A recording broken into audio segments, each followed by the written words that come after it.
ये देखो, हिमाचल प्रदेश में 4 नगर निगम के चुनाव होने जा रहे हैं, जिसकी तिथि जो इलेक्शन कमीशन ने तय कर दी है।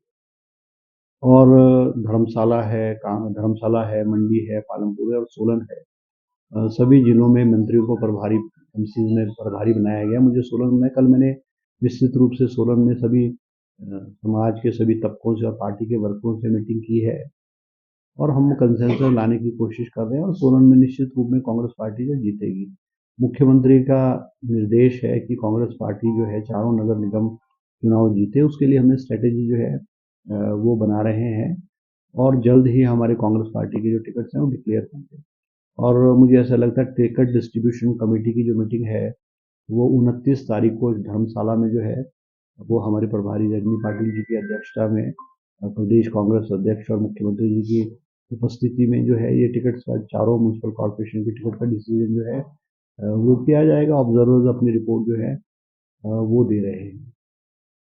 भाजपा का आरोप है कि टिकटों से जो है वो नहीं, देखो, जयराम जी और भारतीय जनता पार्टी ये प्रचार कर रही है कांग्रेस के टिकटार्थियों से 5,000 रुपए लिया जा रहा है। ये गलत है, सरासर झूठ है और ये भ्रामक प्रचार करने की कोशिश कर रहे हैं। कांग्रेस के जितने भी प्रत्याशी हैं वो सिंपल एप्लीकेशन पे जो हमारे ब्लॉक कांग्रेस कमेटी के अध्यक्ष हैं उस कॉन्स्टिट्यूंसीज के उस म्यूनसिपल कॉर्पोरेशन के उनको अप्लाई करने के लिए कहा गया है। कहीं भी कांग्रेस पार्टी ने 5,000 रुपए या कोई शुल्क जो है वो नहीं रखा हुआ है। ना पहले रखा था, ना अब रखा है, ना आने वाले समय में जो है नहीं वो रखा जाएगा। नहीं, देखो, जो महिला आरक्षण बिल है वो भारतीय जनता पार्टी द्वारा एक जो है वो ड्रामा करने की कोशिश की जा रही है और आप देख सकते हैं कि अभी भारतीय जनता पार्टी ने हिमाचल प्रदेश में शिमला में चौड़ा मैदान में जो रैली की महिलाओं की और उस रैली में महिलाओं को स्टेज पे पहली बार बैठाया और बड़े बड़े नेता नीचे बैठे हैं। एक ड्रामे करने में तो बीजेपी एक्सपर्ट है। इनको झूठ बोलना, ड्रामेबाजी करना, नौटंकी करना, इसमें तो एक्सपर्ट है। इनको तो ओलंपिक में अगर नौटंकी और झूठ बोलने का कोई खेल प्रतियोगिता हो जाए तो हिंदुस्तान के लिए भारतीय जनता पार्टी जो है गोल्ड मेडल जीत के ले आ सकती है। ये एक्सपर्ट है इन चीज़ों में। और जो वीडियो बिंदल का भारतीय जनता पार्टी के प्रदेश अध्यक्ष का वीडियो जो महिलाओं के प्रति जो टिप्पणी, भद्दी टिप्पणी और गंदी टिप्पणी बिंदल जी ने की है, चलते चलते जो आज सोशल मीडिया पे जो वायरल हुई है वो एक महिलाओं के लिए बहुत बड़ा अपमान है, महिलाओं के लिए बहुत बड़ा निरादर है और ये दर्शाती है कि भारतीय जनता पार्टी महिलाओं की कितनी इज्जत और कितनी रिस्पेक्ट जो है करती है। ये बात ठीक है कि भारतीय जनता पार्टी ये जो महिला आरक्षण बिल है इसके बारे में विस्तृत रूप से चर्चा करके। और मैं एक और बात आपको मीडिया के लोगों को कहना चाहूंगा कि बीजेपी जो कह रही है महिला आरक्षण बिल जो है गिरा है, महिला आरक्षण बिल पास नहीं हुआ, ये सरासर गलत है। महिला आरक्षण बिल सितंबर 2023 में पार्लियामेंट में पास हुआ है और उसका समर्थन कांग्रेस पार्टी और सभी दलों के लोगों ने सर्वसम्मति से उस महिला आरक्षण बिल को पास किया है। जिस बिल की ये चर्चा कर रहे हैं वो उस बिल की सिर्फ अमेंडमेंट है। बिल तो पास हो चुका है, बिल लागू हो चुका है और जो बिल है उसके मुताबिक 2029 में जो लोकसभा चुनाव होंगे उस चुनाव में महिलाओं को 33% 1/3 जो है वो महिलाओं को आरक्षण मिलेगा।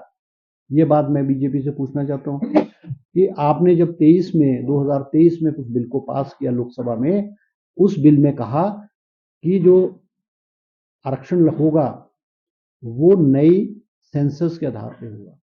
सेंसस 26-27 में होगी और सेंसस के बाद डिलिमिटेशन होगा और डिलिमिटेशन के बाद जो है वो बिल पास किया जाएगा। अचानक 5 राज्यों के चुनाव होते और बीजेपी को याद आ रही है जी कि महिलाओं का आरक्षण बिल लाना है। अरे भाई, आपका बजट सेशन जो है फरवरी मार्च में बजट सेशन हुआ। आप बजट सेशन में अगर आपने महिला आरक्षण बिल में अमेंडमेंट करनी थी तो बजट सेशन में लाते। आप एक अलग सेशन बुला रहे हो, पार्लियामेंट का सेशन बुला रहे हो और उसमें वो अमेंडमेंट ला रहे हो। बिल नहीं गिरा है, बिल तो पास है।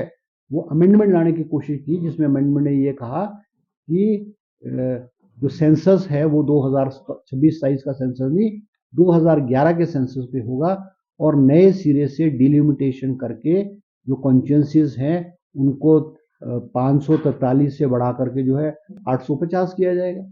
भाई, ये एक यकायक एकदम आपको ऐसा ख्याल कहाँ से आ गया तो ये ड्रामेबाजी और नौटंकी है, दिखावा था। और बीजेपी को पता है स्पष्ट रूप से कि किसी भी कॉन्स्टिट्यूशनल अमेंडमेंट को करने के लिए जो है 2/3 मेजोरिटी चाहिए। आपके पास पार्लियामेंट में 2/3 मेजोरिटी नहीं है, तो स्वाभाविक रूप से बिल तो गिरना था। और इस बिल के माध्यम से जो इनका मकसद था, महिलाओं को तो आरक्षण है, अभी भी है, बिल पास है, मगर इन्होंने कॉन्स्टिट्यूंसियों को बढ़ाना था, लोकसभा की कॉन्स्टिट्यूंसी को बढ़ा करके एक डिवीजन क्रिएट करना था हिंदुस्तान में, और वो नॉर्थ इंडिया और साउथ इंडिया के बीच में एक टकराव करने की कोशिश जो है भारतीय जनता पार्टी कर रही थी कि उत्तरी भारत और दक्षिणी भारत के लोगों में आपस में टकराव हो। आज बीजेपी क्या कर रही है? हिंदू को मुसलमान से लड़ा रही है, मंदिर को मस्जिद से लड़ा रही है, जाति के आधार पे, क्षेत्र के आधार पे, धर्म के आधार पे आज भारतीय जनता पार्टी हिंदुस्तान के लोगों को इन चीजों पे लड़ा रही है। और इस बिल के माध्यम से इस देश के जो है दो टुकड़े करने की, दो हमारे रीजन्स की, नॉर्थ इंडिया और साउथ इंडिया में एक टकराव पैदा करने की कोशिश बिल के माध्यम से की थी। मगर जो हमारे सांसद हैं, चाहे वो कांग्रेस के सांसद है या और रीजनल पार्टीज के सांसद है, उन्होंने इस बिल का विरोध करके वो बिल गिरा। और अच्छा है कि ये बिल पास ना हो, क्योंकि इस तरह की जो डिलिमिटेशन है या और चीजें हैं, वो एक कंसेंसस से होनी चाहिए, क्योंकि वो एक देश का सवाल है, कोई इंडिविजुअल पॉलिटिकल पार्टी का सवाल नहीं होता है। तो लेकिन जिस तरह से राज्य में विशेष